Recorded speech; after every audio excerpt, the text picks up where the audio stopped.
우리는 그 영혼의 해부학이라는 그런 주제를 가지고 지금 말씀을 함께 나누고 있고요. 지난주까지 알려짐이라는 그런 말씀을 통해서 이제 하나님이 이제 메스를 들고 계신 수술대 위에 우리가 눕는 그런 첫 단계 수술대 위에 가서 눕는 믿음까지 함께 나눴습니다. 그러니까 이제부터는요 본격적으로 여러분 영혼을 다 해부해 드릴 거예요. 그냥 다 갈라가지고 잘라낼 거 잘라내고 치유할 거 치유하고 회복시킬 거 회복시키시는 하나님의 손길이 우리 모든 올리브교회 성도 영혼 가운데 임하시기를 예수님의 이름으로 축원합니다. 자, 근데 이제 영혼을 해부한다고 할 때 그 해부하는 부분이 어딜까라고 했을 때 성경이 이렇게 얘기를 하고 있어요. 로마서 12장 2절을 보면은 12장 2절 우리 같이 한번 읽어보도록 하겠습니다. 읽겠습니다. 시작. 너희는 이 세대를 본받지 말고 오직 마음을 새롭게 함으로 변화를 받아 하나님의 선하시고 기뻐하시고 온전하신 뜻이 무엇인지 분별하도록 하라. 그러니까 우리가 이제 변화를 받고 새롭게 되는 어떤 뭔가 이렇게 하나님 뜻을 분별하고 어떤 그런 인생이 되기 위해서는요 어디를 손을 봐야 되겠습니까? 여기 보니까 마음을 새롭게 하래요. 그러니까 손 봐야 될 부분이 우리의 마음이라는 겁니다. 우리의 마음. 그러니까 이제 해부를 하고 이제 잘라서 이제 하여튼 봐야 될 부분이 이제 마음이 되는데 문제는요 마음을 해부하기 위해서는 마음이 어디에 있는지를 알아야 되지 않겠습니까? 여러분 마음이 어디 있다고 생각하세요? 여러분 마음이 어디 있습니까? 우리는 보통 마음 하면은요 가슴, 그렇죠? 마음이 아프다 가슴 만지시죠, 그렇죠? 저는 가슴에 마음이 있나? 뭐 이런 생각을 하는데 심장에 있나? 뭐 이런 생각을 하는데 성경을 보면은요 성경은요 마음이 어디 있다라고 표현을 하고 있냐면 마음이 배에 있다라고 표현을 해요. 그래서 마음 아프다 그럴 때 그들은요 이렇게 배를 붙잡아요. 마음 아프다. 그러니까 화장실 가고 싶은 거랑 마음 아픈 거랑 이게 구별이 잘 안 되는 하여튼 배에 마음이 있다라고 이제 뭐 그런 식으로 이제 고대 이스라엘 사람들은 본 것 같고요. 하여튼 그런가 하면은 제가 이제 한 몇 년 전에 한의학 강의를 들은 적이 있는데 한의학에서는요 우리의 마음이 오장육부에 다 깃들여 있대요. 그러니까 심장, 뭐 간, 뭐 어떤 신장, 뭐 어떤 뭐 이런 위, 뭐 이런데 마음이 다 깃들여져 있다라는 거예요. 하여튼 그런 얘기를 들으면서 되게 신기하다라는 생각을 했던 기억이 납니다. 그런가 하면은요. 그 뇌과학적 측면에서 보면은요, 뇌과학적 측면에서 보면은 마음이라는 존재는요 미스테리래요. 이게 어떻게 그 실체 존재를 알 수 없는 게 마음이라고 합니다. 그게 우리 몸 안에 깃들어 있는 건지 아니면 몸을 벗어나서 몸보다 더 어떤 그 더 큰 무엇인지 하여튼 그게 어디에 있는지 어떤 모습으로 존재하고 있는지를 뇌과학적인 측면에서는 알 수 없다고 합니다. 신비라고 해요.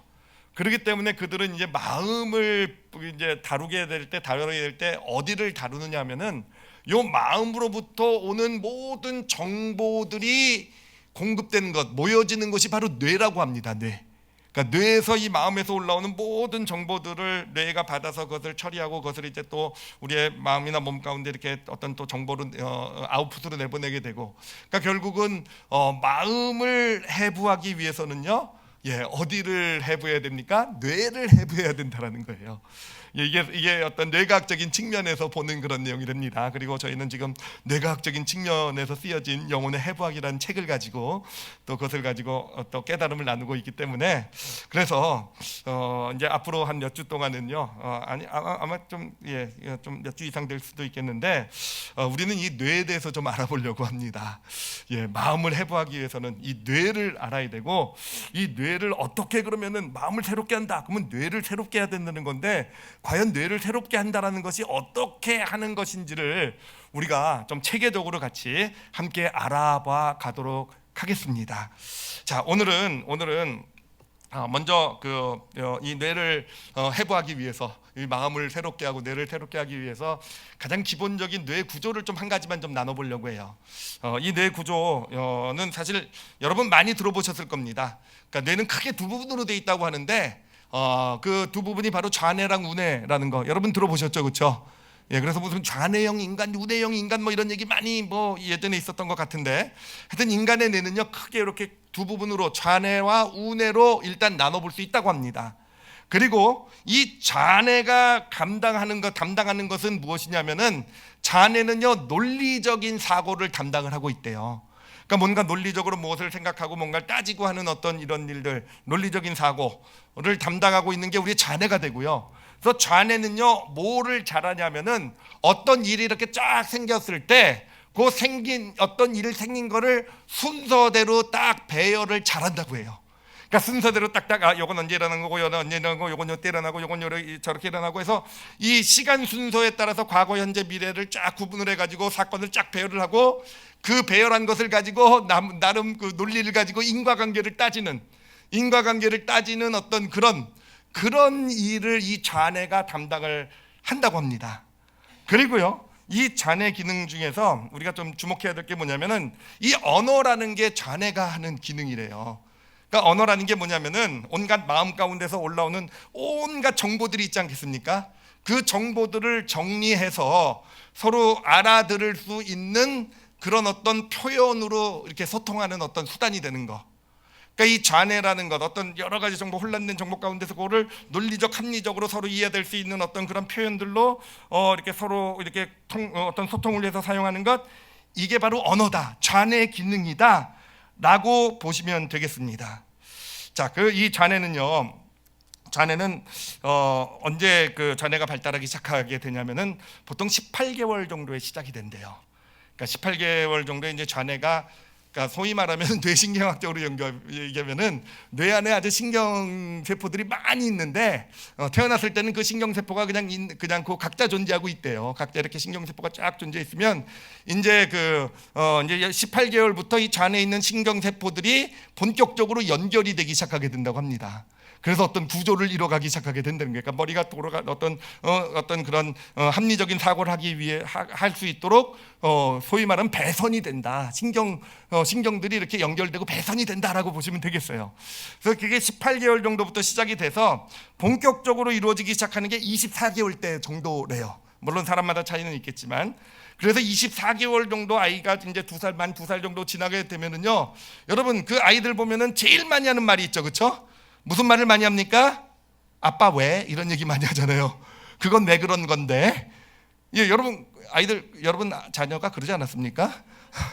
그렇죠? 하여튼 그 나이가 되면 왜라는 질문이 엄청 많아지는 때인데, 그 왜라는 질문을 그렇게 하게 되는 이유가 뭐냐면은, 물론 그 아이가 정말 궁금하고 정말 뭔가 그 지식을 알기 위해서, 왜 그게 그렇게 되는 거예요? 지식을 알기 위해서도 물론 질문하는 거겠지만, 더 중요한 것은요, 그렇게 왜라는 질문을 계속해 나가면서 이 아이의 이 뇌신경 좌뇌 그 신경세포들이 제대로 연결이 딱 되기 시작하게 된다는 거예요. 그러니까 이 뇌가 논리적인 사고를 잘하게 하기 위해서 이 아이는 끊임없이 왜라는 질문을요, 그냥 아빠 그건 왜? 아빠 왜? 야, 너 그거 가르쳐줬잖아 그거. 야, 너 그것도 이해 못하니? 내가 지금 30번째 설명하고 있어. 뭐 이런. 예, 여러분 그러시면 안 된다라는 거예요. 얘가 이해하고 이해를 못하고가 중요한 게 아니라, 이 애는요, 왜라는 질문 가운데서 누군가가 그거를 대해서 잘 설명을 해주는 어떤 이런 과정을 통해서 이 아이의 자아내가 아주 그 합리적 논리적 사고를 할 수 있도록 잘 형성이 되어져가는 그 과정을 갖게 된다라는 거. 예, 그러니까 앞으로 아이들이 왜라고 질문하면 화내지 마시고 끈기를 가지고 잘 대답을 해주시기 바랍니다. 예, 하여튼 이게 이제 자네의 모습이 되는데, 자, 그렇다고 한다면 우뇌라는 것은 자네는 논리적 사고라고 했죠, 그렇죠? 어떤 이성적 사고, 어떤 이성이라고 한다면 우뇌가 담당하고 있는 것은 감정이라고 합니다. 감정. 물론 알고 계셨을 거예요, 많은 분들이요. 근데 이 감정을 담당하고 있는데, 이 우뇌는요, 좌뇌보다 훨씬 일찍 발전하기 시작하게 돼요. 그러니까 자뇌가 18개월부터 발전이 시작돼서 24개월부터 본격적으로 자뇌가 어떤 신경이 배선되기 시작한다고 한다면, 우뇌는요, 태어나면서부터 그 어떤 그 신경이 이렇게 배선이 되기 시작하게 된대요.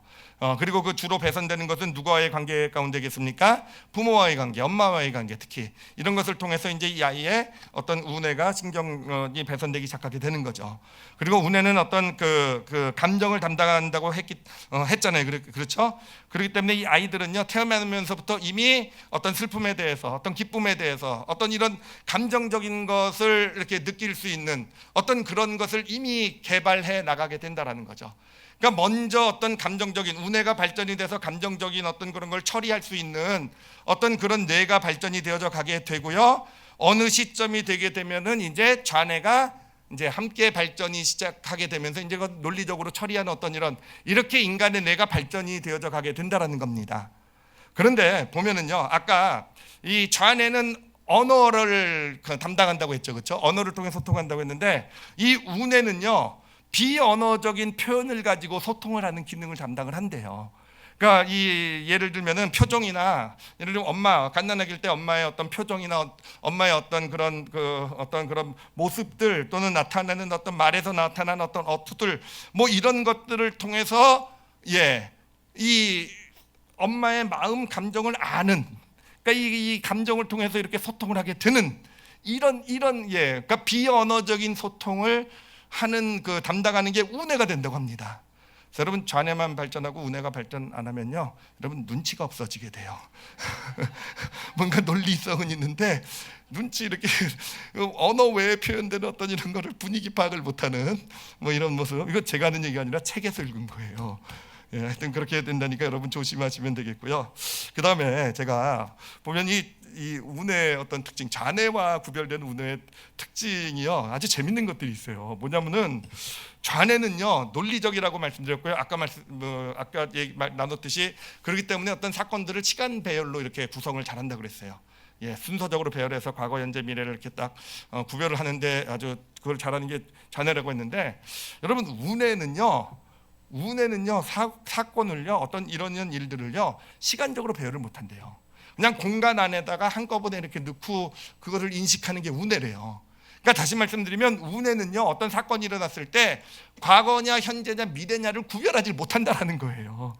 그러니까 만약에 우리가 좌뇌 기능이 완전히 없어지잖아요. 완전히 배제가 되고 우뇌만 작동하고 있다고 한다면 이게 1년 전에 있었던 일인지 10년 전에 있었던 일인지 지금 있는 일인지 아니면 5년 후에 3년 후에 일어날 일인지 그거에 대한 구분을 못한다라는 겁니다. 그러니 여러분 우뇌를 좌뇌 쪽에서 보면 참 답답하겠죠, 그렇죠? 근데 중요한 건 뭐냐면 그렇기 때문에 우뇌가 감당하는 게 뭐냐면 상상력이라는 거예요. 상상력. 아이일 때 보면 아이들의 상상력 아주 풍부하죠, 그렇죠? 우리 어른들의 입장에서 볼 때는 말도 안 되는 상상을 하잖아요, 그렇죠? 좀 말도 없게 그냥 과거와 현재와 미래를 뛰어넘으면서 그냥 뭔가 상상을 만들어내고 그 상상을 가지고 같이 놀이를 하고 막 이러잖아요. 그게 이 우뇌 기능이라는 거예요. 과거, 현재, 미래 구분 없이 그냥 상상 안에서 뭘 못하겠습니까, 그렇죠? 상상 안에서는 과거도 다 바꿔버릴 수 있고요, 그렇죠? 미래도 다 그냥 현실로 만들어볼 수 있는 거잖아요, 그렇죠? 그러니까 하여튼 우뇌가 하는 것은 우뇌는요 과거, 현재, 미래를 구분하지 못한다라는 거. 그렇기 때문에 또 우뇌가 뛰어난 아이들이요 좌뇌가 뛰어나면 이 합리적이고 논리적이고 쫙 분석을 잘한다고 한다면 우뇌가 뛰어나면은요 상상을 잘한다는 건 뭐겠습니까? 창의성이 뛰어나대요. 요즘 창의성이 중요하대잖아요, 그렇죠? 몇몇 부모들이 받아 적기 시작하셨어요. 그런가 하면은 아주 또 하나 재밌는 게 뭐냐면은 좌뇌는요 누군가 사람을 볼 때 뭔가 대상을 볼 때 나와 너를 구분해서 본다고 합니다. 그래서 나는 나고 너는 너고 구분해서 보기 때문에 객관적으로 볼 수 있게 돼요. 그러니까 나와는 상관없이 어떤 한 객관적인 존재로서 그 사람을 대상을 바라볼 수 있고요. 그렇게 바라볼 수 그렇게 이제 그러니까 그걸 객관적으로 그 사람을 분석하는 능력이 좌뇌에 있게 됩니다. 근데 우뇌는 이게 어떻게 다르냐면은 우뇌는요 너와 나를 구별을 못한대요. 너와 나를 구별을 못하고 너와 나를 볼 때 우리로 본대요. 우리로. 그러니까 나의 존재의 일부처럼 본다고 하는 거예요. 그러니까 이것도 예를 들면은 그 갓난아기일 때 보면은 갓난아기들이 뭐라 그럽니까 분리불안이라는 거 여러분 들어보셨죠, 그렇죠? 제 딸아이도 이 분리불안이 엄청 심해가지고 엄마 아빠 할아버지 할머니 빼놓고는 아무한테도 안 가는 거예요. 와 정말 좀 딴 사람이 우리 복음의 일도 해야 되고 저 설교도 해야 되는데 새벽 예배를 딸아이를 데리고 왔는데 그냥 좀 딴 사람 손에 있으면 얼마나 좋아요. 근데 그냥 새벽 예배 인도하고 있는데 아빠 그리고 뛰어나오고요.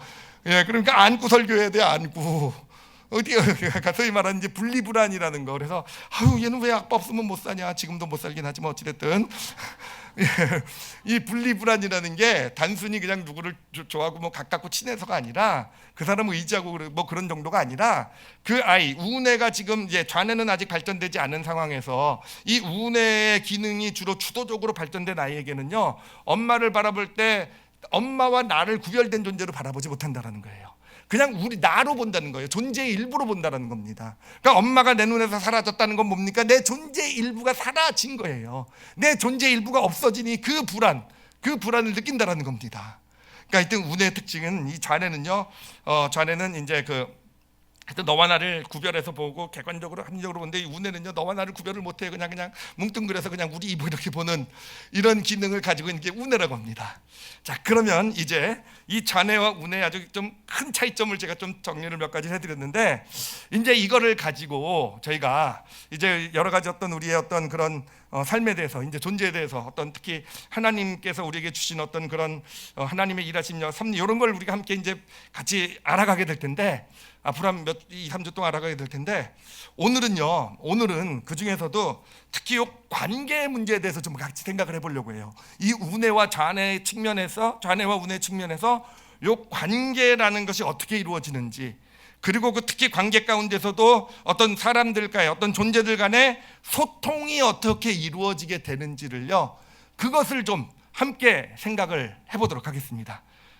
자, 그러면 먼저 좌뇌부터 생각을 해보도록 할게요. 좌뇌. 이 좌뇌는 어떻게 관계를 맺고 어떻게 소통을 하게 될까 할 때, 좌뇌는 상대방을 볼 때 나와 너를 분리해서 본다 그랬죠, 그렇죠? 나와 너를 분리해서 봐요. 그러니까 객관적으로 너를 보게 되는 것이고요.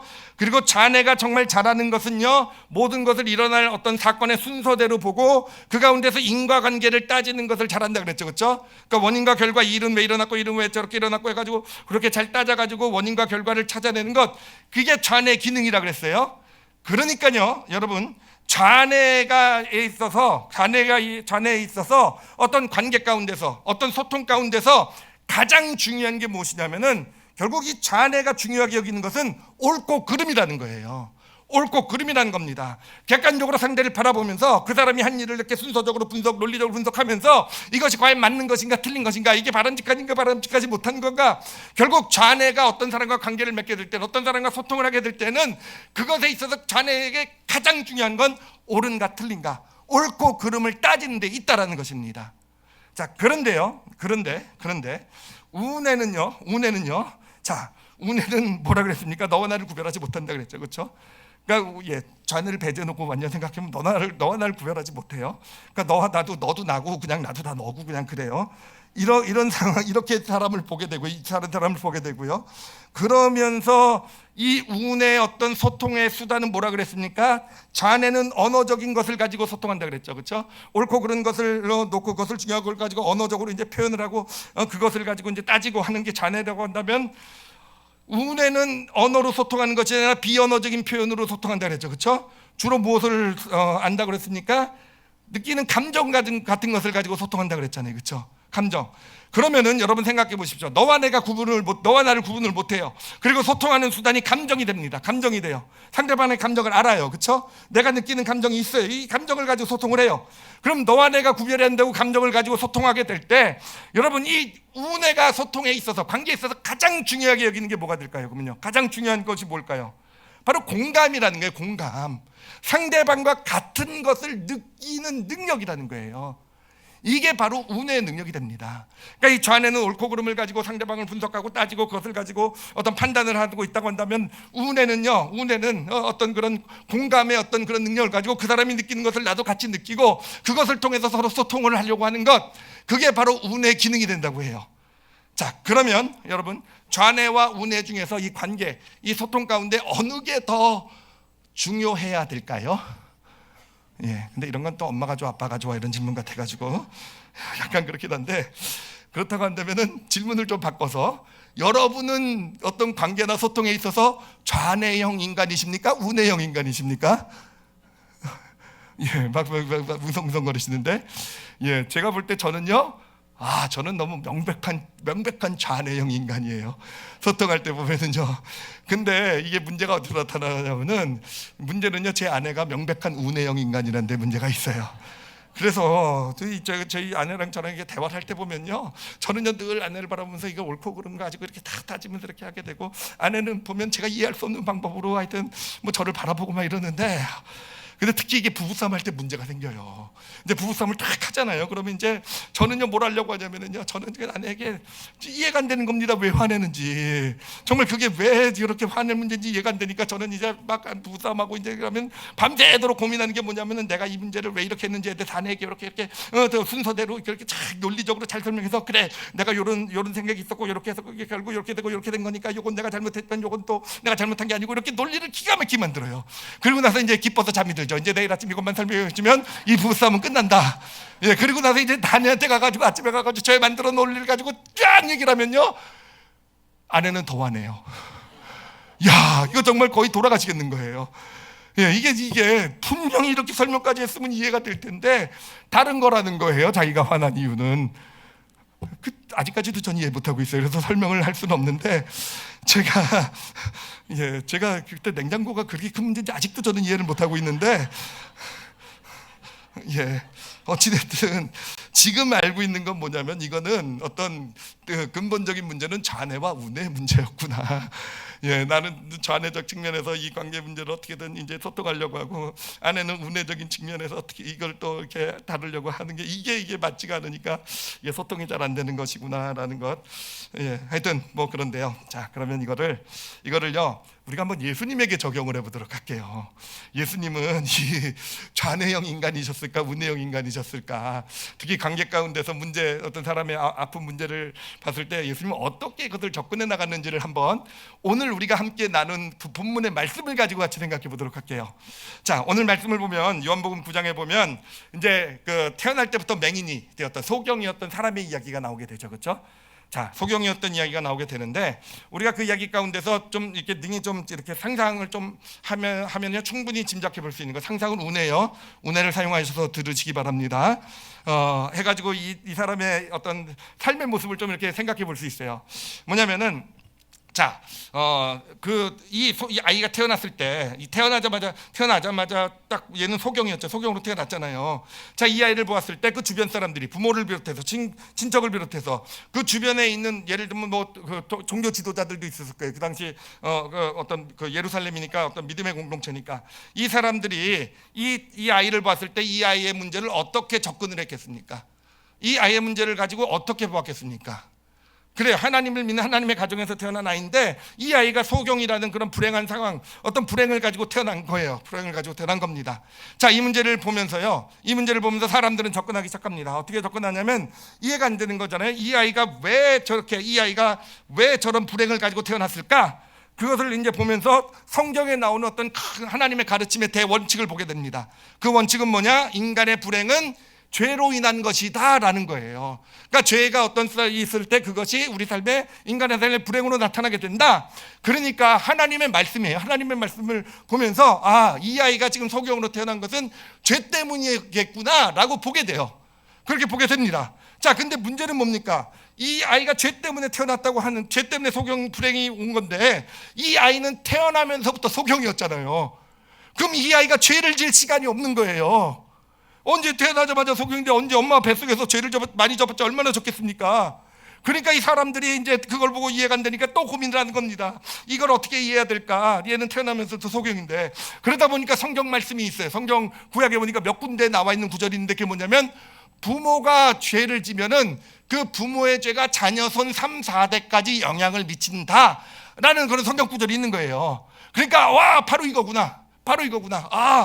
이 아이의 경우에는 그런 부모의 죄가, 또는 그 3세대라 그랬으니까 어떤 할아버지, 할머니, 어떤 조상들의 죄가 결국은 이 아이에게 이런 불행을 준 것이구나 라고, 이렇게 이 아이의 문제를 보게 됩니다. 이 아이의 어떤 불행을 보게 돼요. 자, 여러분 어떻습니까? 이 사람들이 했던 이 아이에 대한 어떤 소통의 방식, 접근의 방식은 좌뇌적인 것 같으세요? 우뇌적인 것 같으세요? 좌뇌적이잖아요, 그렇죠? 그러니까 좌뇌를 가지고 옳고 그름을 따지면서, 어떤 사건의 구성, 인과관계를 따지면서, 왜 이런 일이 있을까? 이런 일이 이래야 되는데 근데 이런 걸 보면 이런 것이다. 인과관계를 가지고 이 아이의 어떤 문제를 접근해 가잖아요. 그래서 결국은 이게 답이구나라고 찾아내잖아요. 근데 문제는 뭐냐면은, 그래요, 좌뇌적 접근을 가지고 인과관계를 다 찾아내서 그것을 가지고 이 아이의 문제에 대해서 소통을 했단 말이에요. 죄 때문이다. 자기의 죄가 아니면 그럼 부모의 죄 때문이다. 그래, 해결. 문제, 불행의 원인이 이것이었구나. 해결됐다. 자, 그러면 그것이요, 그렇게 소통한 것이 이 아이 가운데 이 삶의 문제에 어떤 해결을 가져왔습니까? 아니잖아요. 그렇게 정확하게 고민해가지고 정말 기가 막힌 어떤 하나님의 말씀을 찾아가지고 그것을 가지고 옳고 그름을 분석해서 딱 답을 내놨지만 그 소경으로 태어난 문제에 대한 해결은 되지 못했잖아요. 오히려요, 그렇게 접근한 그들의 방식은요, 이 아이의 삶을 오히려 더 불행으로 이끌고 가게 돼요. 여러분, 이 아이가 커서 나이가 들어서 거지가 되게 되는데, 여러분 왜 거지가 됐겠습니까? 제가 어제 우리 아이들한테 물어보니까 소경으로 태어나세요? 라고 쉽게 대답하더라고요.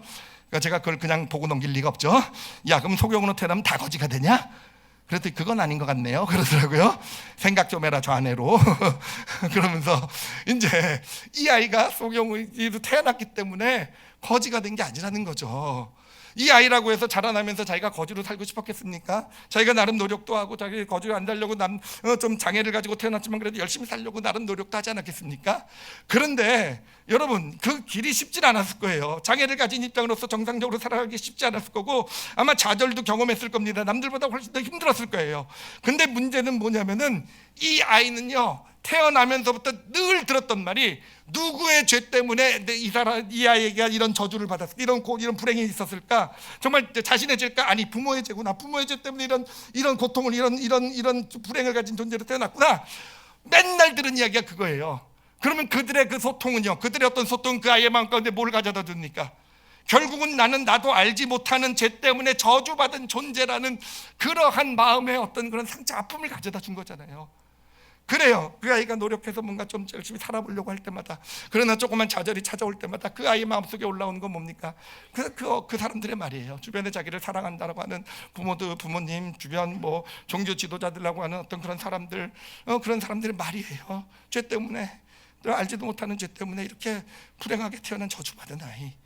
그들의 어떤 그런 소통이요, 결국 그 아이로 하여금 힘들고 어려움이 있을 때마다 무너지게 만드는, 그래 난 저주받은 존재야. 여러분, 그렇게 되지 않았습니까? 그래요. 이게 이들의 좌뇌적 소통의 어떤 결과였어요. 근데 이제 예수님이 이제 거지로, 이제 소경이 거지로 예루살렘에 있을 때 그 앞을 지나가시게 돼요. 근데 그 당시 예수님이 이미 많이 유명해진 상황입니다. 그러니까 예수님에 대한 소문이 거지도 다 들었을 것이고요. 예, 거지가 소문에 제일 빠를 것 같아요, 그렇죠? 그 동네에서 제일 많이 들었을 것이고, 그러니까 예수님이라는 분이 뭐 죄인들의 친구가 되고 불쌍한 사람, 가난한 사람, 뭐 힘든 사람 도와주시고 뭐 병도 고치시고, 와, 하나님의 아들이시고 막 이런 소문을 들은 거예요. 그래요. 그런데 이제 예수님이 그 앞을 지나간다는 이야기를 듣습니다. 그렇죠. 그러니까 이 소경은요, 눈으로 볼 수는 없지만 귀로 다 들을지 않겠습니까? 예수님이 오는 소리가 들려요. 자, 그의 마음이 어땠을까요? 그래도 나름 기대가 있었을 거예요. 나름 어떤 예수님이란 분이 자기에게 다가오는 소리를 들으면서 나름 기대를 가지고, 눈은 보이지 않지만 어쩌면 예수님을 향해서 좀 몸을 좀 기울였을지도 모르겠어요. 자, 그런데 오늘 말씀에 보면 그 예수님의 일행, 그 제자 중에서 예수님 말을 하게 됩니다. 그러니까 그 소경에게 들려온 그 예수님의 일행의 첫 번째 말은 무엇이었냐면은, 그 제자가 이렇게 얘기하죠. 이 사람이 소경으로 태어난 것이 누구의 죄 때문입니까? 자신의 죄 때문입니까? 부모의 죄 때문입니까? 자, 이 제자도요, 이 사람의 문제를 보면서 뭐로 접근을 합니까? 좌뇌로 접근하고 있어요. 그렇죠? 따지고 있어요. 왜 이런 일이 있어야 됩니까? 따지고 있어요. 그런데 여러분 생각해 보세요. 이 얘기를 들었을 때 이 소경의 마음이 어땠을까라는 거예요. 이 소경이 이 얘기를 들었을 때 맨날 들었던 얘기를 또 지금 저쪽 예수님이라는 사람, 저 하나님의 아들이라는 사람, 저쪽에서 똑같은 이야기가 나오고 있는 거예요. 그 마음이 실망되지 않았겠습니까? 그동안 살아오면서도요, 수많은 예루살렘에 정말 유명하다는 랍비들이 자기를 찾아와 가지고는 자기 앞에서 한 얘기가 맨날 그 얘기였어요. 누구 죄 때문에 제가 소경을 되었을까? 자기 제자들 놓고 맨날 그 토론하는 것, 맨날 자기 앞에서 그 토론하는 이야기를 들으면서 어떤 자라왔던 이 소경이요, 예수님은 뭔가 다를까라고 기대하지 않았겠습니까? 그런데 제자들로부터 똑같은 얘기, 누구의 죄 때문입니까? 예수님 좀 알려주세요. 얼마나 실망했을까요? 그래요, 많이 실망했을 것 같아요. 똑같구나. 자, 그런데 저는 이 광경을 상상하면서요, 예수님이요, 그 사람의 표정을 보셨을 것 같아요. 예수님 다가가실 때 기대를 가지고 귀를 기울이고 있었던 그 소경이 어느샌가 얼굴에 실망의 표정이 오고요. 그러면서 몸이 다시 원래 구걸하던 그것으로 다시 이렇게 예를 들면 주저앉게 되고요. 예수님은 이 소경의 어떤 언어로 표현되지 않은 그랬던 표정, 어떤 마음의 삶, 몸의 모습, 이런 것들로 표현되는 비언어적인 것을 예수님은 보신 거죠. 그것과 소통한 거죠. 이게 좌뇌입니까, 우뇌입니까? 우뇌예요. 우뇌예요. 그리고 예수님은요, 그러면서 무엇을 아신 것입니까? 그런 그의 모습을 보면서 그가 평생에 겪어왔던 그의 마음의 아픔을 같이 느끼신 거예요. 평생에 겪어왔던 누구의 죄 때문입니까? 라는 그런 평생에 들어오면서 자신을 저주받은 존재로 스스로 여기게 만들었던, 그것 때문에 늘 주저앉고 무너질 수밖에 없었던 그 소경의 그 아픔, 그것을 예수님은 같이 그 마음으로 느끼신 겁니다. 여러분, 이게 운해죠, 그렇죠? 그래요. 예수님의 운해가 작용하신 거고, 작용해서 운해를 통해서 그 소경과 언어로 소통은 하지 않았지만 그 가운데서 그 마음을 같이 느끼면서 그 마음을 알게 되신 거죠. 자, 그렇게 운해로 이 사람의 마음을 함께 아시게 된 이제 예수님. 이제 그때부터 뭐가 작동하기 시작하냐면, 그 이후로 이제 운해가 같은 마음을 느꼈어요. 저 소경이 느껴온 평생에 가져온 그 저주받은 존재라는 그런 아픔을 운해가 품게 돼요. 그렇게 되니까 이제는 예수님의 좌뇌가 이제 작동하기 시작하게 됩니다. 좌뇌가 딱 작동해서요. 좌뇌가요, 저 소경의 문제 느낀 아픔을 가지고, 그렇다고 한다면 저 소경의 아픔을 어떻게 만져줄 수 있을까? 저 소경의 아픔을 어떻게 그래도 저 좌절로부터 벗어나게 할 수 있을까? 그런 좌뇌의 어떤 그런 작용 가운데서 나온 말이 뭡니까? 너희가 소경으로 태어난 건 죄 때문이 아니다. 죄 때문으로 생각하지 마라. 옳고 그름의 문제로 바라보지 마라. 이 너가 소경으로 태어난 것은 무엇을 위해서라고요? 하나님의 하실 일을 나타내고자 함이라. 그래요. 좌뇌가 느꼈던 그 어떤 그 소경의 그 아픔을요, 그러니까 운해가 느꼈던 소경의 아픔을 이제 예수 그리스도의 좌뇌가 받아서, 제가 운해 좌뇌 자꾸 분석해서 죄송하지만 설명하기 위해서 말씀드리는 거예요. 좌뇌가 받아서 그것을 그 아픔 가운데서 치료할 수 있는, 그 소경이 알아들을 수 있는 그런 메시지로 만들어서 소경에게 전달된 것이고요. 그리고 그것이 놀라운 역사를 일으킨 거잖아요. 그 소경 마음 가운데 소망을 품게 만들었고, 태어나서 처음으로 소망, 스스로를 보면서 저주받은 존재가 아니라 소망, 가능성 있는 존재로 보게 되었고, 그것이 그의 눈을 뜨게 만들었을 뿐만 아니라 거지였던 그의 인생을 예수님의 제자로 만들어가는 그런 놀라운 역사를 일으키게 된 거잖아요. 여러분, 이게 예수님의 소통의 방식이에요. 예수님의 모든 어떤 공생애 동안에 하신 일들을 다 보면은요, 예수님은요, 뭐가 먼저 졌습니까? 운해가 늘 먼저 졌어요.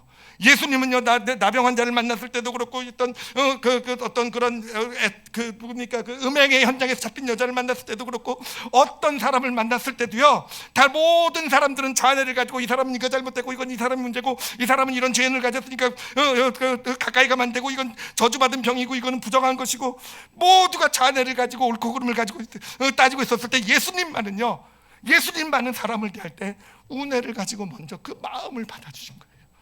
그 마음을 함께 느끼신 거예요. 그 마음을 함께 먼저 느끼셨고, 그리고 나서 예수님의 좌뇌가 작동을 해서 그 사람에게 필요한 것들, 그런 말, 어떤 그런 행동, 그러한 것들을 전해주신 분이 바로 예수님이라는 거예요. 그게 예수님의 소통의 방법이었고요. 그것이 놀라운 하나님의 역사를 가져온 어떤 축복의 통로가 되어져 간 것입니다. 제가 오늘 말씀을 준비하면서 정말 평생에 궁금했던 질문에 대한 답을 하나 받았어요. 저는요, 예수님의 공생의 성경을 읽으면서 정말 제일 부러웠던 게 뭐냐면, 예수님은 어떻게 이렇게 다 하실 수 있을까였어요. 어떻게 이렇게 하실 수 있을까? 그러니까 이 성경을, 예수님의 하신 일을 보면요, 제일 놀라운 게 뭐 치료하시고 뭐 고치고 이런 것도 물론 능력도 참 놀랍지만, 저는 진짜 제일 부러운 게요, 와, 어떻게 그 상황에서 아무도 예측하지 못했던 이런 말을 하실까? 그리고 그 말이 놀라운 지혜가 되잖아요. 와, 이 상황에서 어떻게 예수님은 오늘 소경 얘기도요, 아무도 예상하지 못했잖아요. 모두가 다 죄 때문이라고 얘기하고 있을 때, 죄를 가지고 따지고 있을 때 하나님이 하실 일 나타내고자 합니다. 어떻게 예수님은 그런 말을 하실 수 있었을까? 아니, 또 궁금한 게 그 음행의 현장에서 잡힌 여인 있잖아요. 율법에 따라서 이런 여인은 돌로 쳐 죽이라고 했을 때 예수님이 사람들을 향해 뭐라고 얘기했는지 다 기억하시죠, 그렇죠? 뭐라고 했죠? 그거 잘 하시네요, 그렇죠? 죄 없는 자가 먼저 돌로 쳐라. 그랬더니 다들 가책을 느끼고 떠나갔다고 돼 있잖아요. 그러니까 저는 너무 부러운 겁니다. 와, 어떻게 저런 상황에서 죄 없는 자가 먼저 돌로 쳐라라는 저런 말씀을 낼 수 있을까? 와, 예수님 정말 짠머리가 기가 막히신 분이시다. 와, 진짜 머리가 엄청 잘 돌아가시는구나. 와, 뭔가 예수님은 정말 와, 나도 저렇게 예수님처럼 좀 똑똑했으면 좋겠다. 그래서 정말 아무도 생각하지 못했던 답들을 딱 그 상황에서 그냥 아무도 생각하지 못했던 정답을 쫙쫙 얘기하면서 그래서 문제를 풀어낼 수 있는 어떤 그런, 사실 그게 너무너무 궁금했던 거예요. 너무너무 부러웠던 거예요. 그래서 저도 좀 예수님처럼 똑똑해지려고 그렇게 노력은 안 했고요. 그냥 바라기만 했어요. 뭐 노력해봤자 안 될 거라고 생각하고 있었기 때문에. 어찌됐든 그렇긴 하지만 알았어요. 그게요, 똑똑해서 좌뇌가 잘 돌아서 논리적으로 합리적으로 계산 잘하고 이렇게 인과관계를 잘 따져서 나온 말씀이 아니에요. 여러분, 그게요, 예수님의 운에 그 사람의 마음을 먼저 모두가 다 옳고 그름을 볼 때 예수님만은요 그 사람의 마음을 받아주셨기 때문에. 이 음행의 현장에서 잡힌 여인도 마찬가지예요. 모두가 다 어떤 한 여인이 음행의 현장에서 잡혔다고 했을 때 자기 마을 여인이에요. 음행하고 있는 거 알았을 거예요. 몸을 팔고 있는 여인이라는 거 알았을 거예요. 근데 현장에서 잡혔을 때 모두가 다 하나님 말씀을 가지고 이건 죄다, 이런저런 건 돌로 쳐야 된다. 돌로 쳐야 될까? 어떻게 해야 될까? 모두가 다 좌뇌를 가지고 그 여인을 어떻게 해야 되는지 생각하고 있을 때 예수님만은요 이 여인의 아픔을 하신 거예요. 이스라엘이라는 그 사회에서 남편이 죽고 과부가 되었을 때 과부로서 살아가는 길이 얼마나 힘들고 어려운지. 그래요, 이스라엘 율법에 있어요. 과부하고 고아는요 먹고 살 길이 없기 때문에 그 마을 사람들이 이 생계를 책임져야 돼요. 그런데 그 마을 사람들이요, 이 여인 아마 그랬을 거예요. 이 여인이 몸을 파는 데까지 간 거 보면 자신들도 바쁘고 자신들도 고달프고 힘들다는 핑계로 이 여인을 돌아보지 않았을 거예요. 그렇게 혼자 내버려 주신 여인은 살다 결국은 마지막으로 어쩔 수 없이 택한 게 몸을 파는 길이었다라는 거죠. 예수님은 몸을 판 게 옳다 그르다를 따지시기 전에요, 그 여인의 그 살아온 여정의 그 아픔, 과부가 되어서 막막한 그 삶 가운데서 아무도 도와주지 혼자 남겨진 그런 상황에서 결국은 죄인 줄 알면서 어쩔 수 없이 택할 수밖에 없었던 그 길을, 그 여인의 마음에 담으신 것이고요. 그런 예수님의 입에서 나온 말씀이요, 죄 없는 자가 먼저 돌로 쳐라는 거예요. 그 동네 사람들을 향해. 이 여인이 어떤 삶을 살았는지 너희들 잘 알 텐데, 하나님의 말씀에 따르면 이런 여인은 동네가 이 여인의 삶을 책임져야 된다 할 텐데, 너희가 이 여인이 이렇게 몸을 팔게 되기까지 너희들은 뭐 했느냐? 이 여인이 이렇게 되는 이런 길을 갈 수밖에 없었던 그런 사정 가운데 너희가 죄 없다고 얘기할 수 있느냐? 죄 없다고 얘기할 수 있으면 먼저 돌을 쳐봐라. 여러분, 운해에서 나온 거예요. 운해에서 먼저 마음을 담고 같이 느끼자 좌뇌에서 이제 그것이 어떤 놀라운 지혜로, 정말 아무도 생각하지 못했던 그런 놀라운 하나님의 능력, 축복의 말씀으로 이렇게 예수님 입을 통해 나오게 된 것이고요.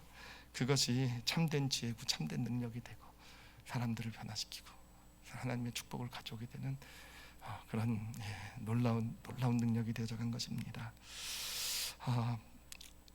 우리가 오늘 운의 잔해에 대한 이야기를 함께 나눴는데요. 우리 정말 여러분도 예수님처럼 지혜 있는 사람이 되기를 원하실 줄 믿습니다. 그래요. 생각해 보세요. 좌뇌를 가지고 똑똑하다는 종교 지도자들, 사람들은요, 좌뇌를 가지고 잘 분석해냈지만 그거는요, 정답은 찾아낼 수 있었을지 모르지만 사람을 살리거나 변화시키지 못했어요.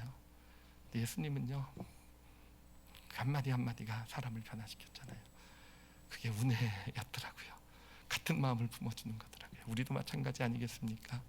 저도 보면 늘 좌뇌를 가지고 내가 옳은 것만 주장하고, 내 아내를 볼 때, 내 자녀를 볼 때도 옳고 그름을 가지고 당신이 이게 문제고 이게 잘못됐고, 특히 자녀가 사고라도 치고 문제라도 일으키면요, 넌 이게 잘못돼서 그렇고 넌 이게 문제여서 그렇고, 이건 이런 먼저 자녀를 가지고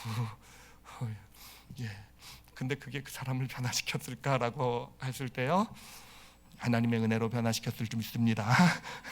제 능력이 아니고 제가 옳고 그름을 가지고 잘 따져가지고 잘 설득시켜서 지적해가지고 아니요, 절대로 그렇지 않았어요. 그래요. 우리가 예수님 이거를 좀 우리가 좀 받았으면 좋겠어요. 그렇다고 하면 제가 여러분에게 말씀드린 건 운해만 중요하고 좌뇌가 중요하지 않다는 거 아니에요. 좌뇌도 중요하고 운해도 중요해요. 앞으로 보게 될 거예요. 예수님이 어떤 좌뇌와 운해가 이렇게 균형이 잡히신 분이라는 거. 근데 문제는요, 이 세상은 그냥 철저히 좌뇌를 거의 숭배하고 있는 그런 모습이라는 거예요. 여러분 태어났을 자녀가 자라면서 와 우리 아이 너무 똑똑해, 와 우리 아이 천재야, 뭐 이런 게 다 우뇌를 보고 그러십니까? 자네가 잘 작동하는 걸 보고 그러십니까? 저도 저희 딸아이가 2살 3살 때인가요? 2 더하기 3을 5를 맞췄을 때 진짜 천재인 줄 알았어요. 얼마나 안고 기뻐하고 칭찬해주고 와 똑똑한 우리 아이. 그게 뭡니까? 다 자네가 잘 돌아가는 걸 보고 우리는 와 똑똑하고 대단하고. 예. 그러니까 어렸을 때부터 아 자네 이 논리적 이거가 칭찬이고 이게 잘 사는 길이고. 학교를 가도요, 학교에서 우뇌를 가지고 성적을 매깁니까? 아니잖아요. 다 자네가 얼마나 잘 돌아가는가. 이 세상은요 끊임 모든 거를요 자네를 중심으로 자네가 잘 돌아간 사람이 실력 있고 잘 살 거라고 얘기를 해요. 여러분 결코 그렇지 않다라는 거예요.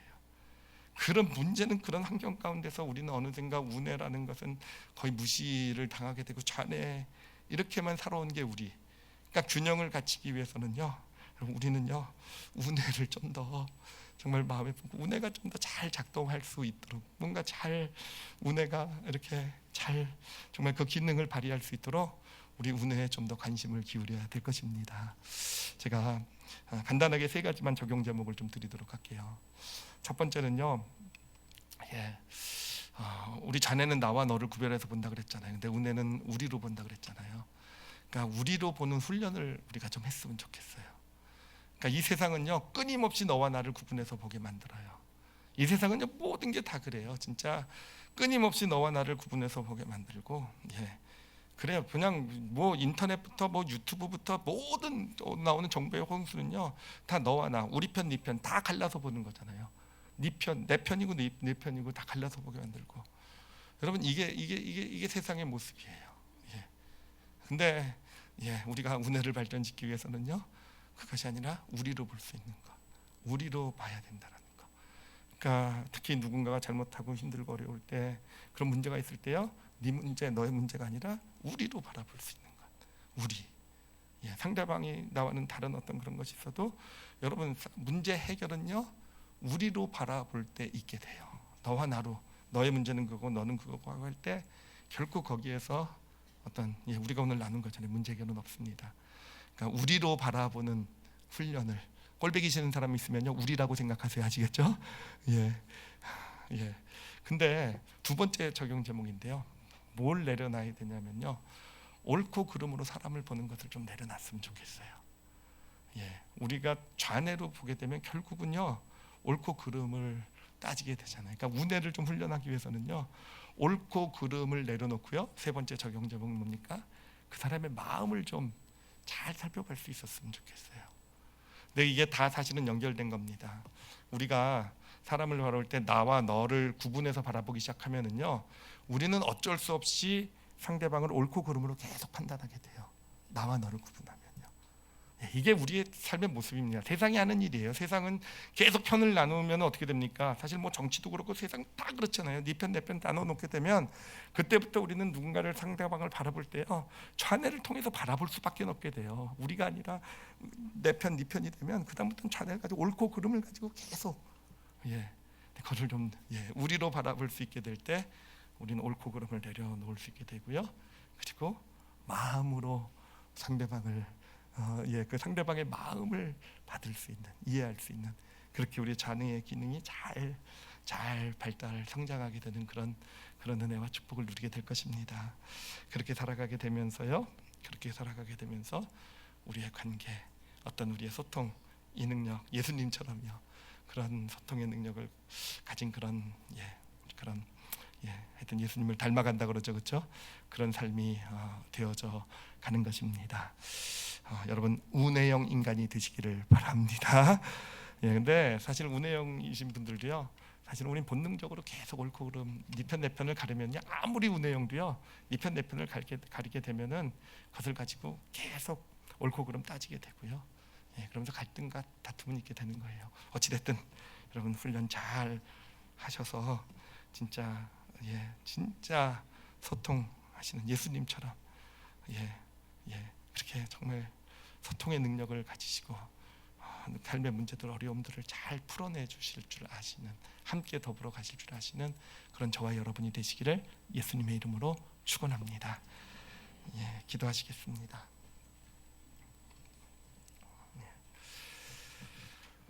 기도하실 때요, 오늘 이 세 가지 적용 제목을 좀 이 시간 좀 마음에 좀 담아 보셨으면 좋겠어요. 예. 자, 우리는 여전히 끊임없이 너와 나로 분리해서 보죠, 그렇죠? 뭔가 좋을 때는요 우리로 봐요. 우리 남편이고 우리 아내고 우리 자녀고. 근데 좀 상대방이 문제를 일으키고 어려우면요, 예, 곧 너와 내가 되어져 가죠, 그렇죠? 갈등 상황에선 예, 너와 내가 되어져 가면요 어느샌가 옳고 그름을 가지고요 상대방을 정죄하고 있는 나를 보게 돼요. 예, 그러면 그 사람의 마음은 중요하지 않게 됩니다. 그냥 내 마음만 중요하죠. 예, 내 마음만. 이 고리를 좀 우리가 좀 끊어낼 수 있었으면 좋겠어요. 그래서 정말 무엇보다도 가장 중요한 게 우리로 보는 겁니다. 우리로요. 성경을 보면 정말 가슴 아픈 게 나병 환자가 나타나고 음행 현장에 잡힌 여인이 오고 소경이 등장했을 때 모든 사람은요 나와 너로 구분해서 봐요. 그 사람은 부정하고 그 사람은 죄인이고 그 사람은 저주받은 존재고. 근데 예수님은요 나와 너로 안 보고 우리로 보셨어요. 그렇죠? 우리 어려운 훈련이지만 하나님 저도 그렇게 보게 해주세요라고요. 특히 제 마음에 들지 않는 사람, 나를 힘들게 하는 사람, 부정하고 죄인이고 가까이 가기 좀 나를 힘들게 하고, 하나님 우리로 볼 수 있게, 특히 어렵고 힘들 때 우리로 여겨줄 수 있도록. 그래서 옳고 그름을 가지고 따지고, 왜 따집니까? 내가 옳다는 거 증명하려고 따지잖아요. 그 사람이 틀렸더라고, 나 변명하고 핑계 대기 위해서 따지잖아요. 그런 옳고 그름 내려놓고 그 마음을 예수님처럼 나도 같이 느껴질 수 있도록. 여러분, 어떤 면에서 언어는요 마음을 파악하게 하는데 장애물이에요. 언어를 통해서 사실은 사람들은 마음에 없는 말들 하거든요. 특히 감정이 상하면 더 힘든 얘기, 더 과장해서 얘기하거든요.